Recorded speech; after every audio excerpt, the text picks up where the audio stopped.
Hello everyone and welcome back to the continuing build series of the Takom M4A1 76 VVSS Sherman. I'm very happy to have you here again for another episode of this project. In the previous episode, we focused mainly on painting and weathering the turret, but today we're moving down to another very important part of every armored vehicle build, the tracks and lower running gear. For me, weathering tank tracks is always one of the most enjoyable parts of the entire process, because this is where the model really begins to look alive and believable. Tracks were constantly exposed to mud, dust, rocks, water, and rough terrain, so they naturally developed a very worn and dirty appearance during combat operations. One important thing to remember is that the color of dirt and mud was never the same everywhere. The terrain and environment played a huge role in how these vehicles looked in the field. A Sherman operating on dry summer roads in France could be covered with light gray dust and dry earth, while vehicles moving through forests, wet farmland, or muddy roads would collect much darker brown mud and moisture stains. In some regions, the soil had a reddish tone, while in others it appeared almost yellow or clay-like. Because of that, I always try to create different layers of weathering and variation in color instead of applying only one universal earth tone.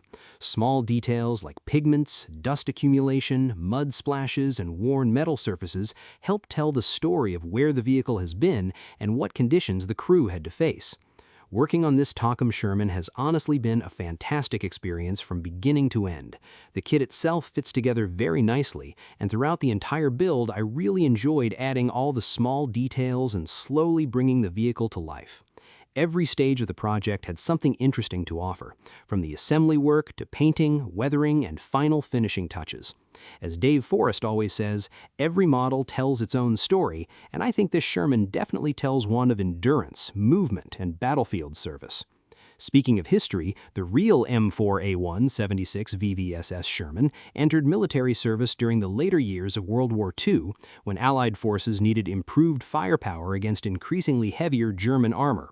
The addition of the 76mm gun gave crews a much better chance against enemy tanks while still keeping the reliability and mobility that made the Sherman famous.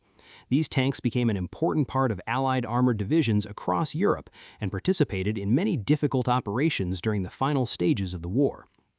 I'm also very happy to say that the model is now finally completed.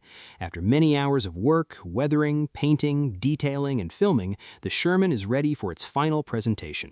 In Episode 6, we'll take a complete detailed look at the finished model, including all the final weathering effects, pigments, track details, stowage, and the overall presentation of the vehicle.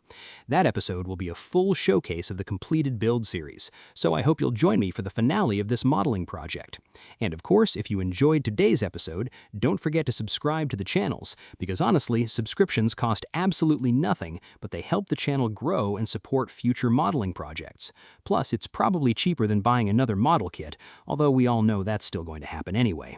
You can watch all episodes of this Sherman build series on the YouTube channel Garage Studio Modelers. Please also subscribe to Plastic Scale Modelers Barbican, Armor Dust Studio Barbican. Thank you once again for watching, supporting the channel, and following this entire modeling journey from start to finish. Your comments, support, and enthusiasm truly make these projects even more enjoyable to create. See you all in Episode 6, where we'll finally take a full look at the completed Takom M4A1 Sherman.